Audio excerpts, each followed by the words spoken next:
Sige na.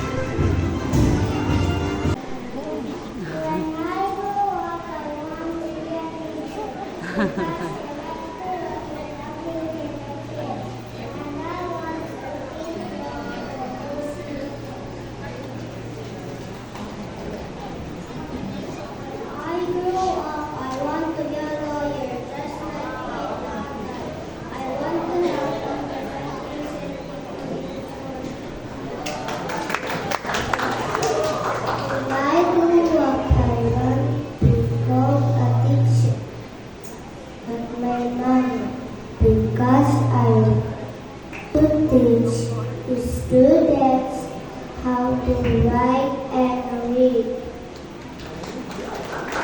When I grow up, I want to be a nurse.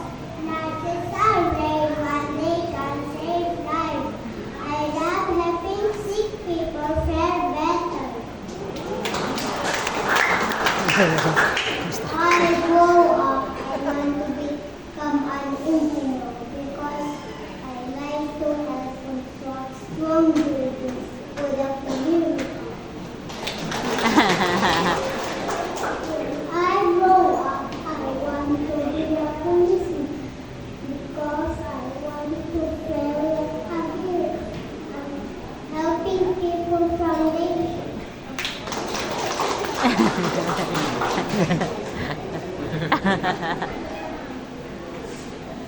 When I grow up, I want to be a surgeon because I want to preserve our country. Our name is money for our country.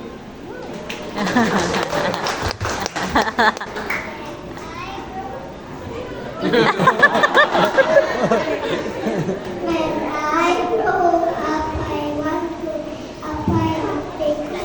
I want to be an airplane. It would be cool to fly around the world and make people can be very.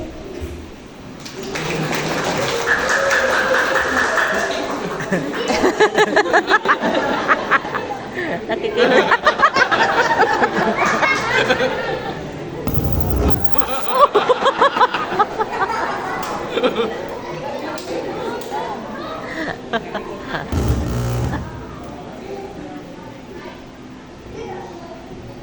When I grow up, I want to be a firefighter because I want to help not only people but also property, especially for fire.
thine heart.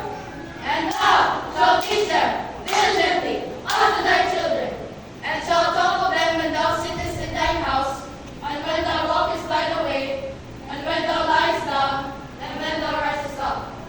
And thou shalt bind them for a sign upon thine hand, and they shall be as frontlets between thine eyes.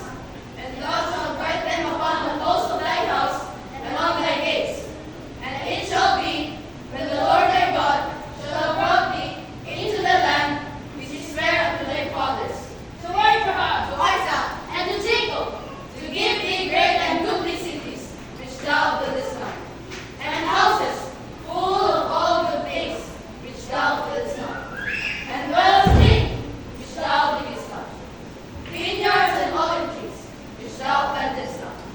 When thou shalt have eaten and be full, then beware, lest thou forget the Lord, which brought thee forth out of the land of Egypt, from the house of bondage. Thou shalt fear the Lord thy God, and serve him, and shalt swear by his name. Ye shall not go after other gods, of the gods of the people, which are round about you. For the Lord thy God is a jealous God among you, lest the anger of the Lord thy God be kindled against thee, and destroy thee from off the face of the earth. Ye shall not tempt the Lord your God, as ye tempted him in Massah. Ye shall diligently keep the commandments of the Lord your God, and his testimonies, and his statutes, which he hath commanded thee. And thou shalt do that which is right and good in the sight of the Lord, that it may be well with thee, and that thou mayest go in and possess the good land, which the Lord sware unto thy fathers, to cast out all thine enemies from before thee, as the Lord hath spoken. And when thy son asketh thee in time to come, say, What mean the testimony, and the statutes, and the judgments, which the Lord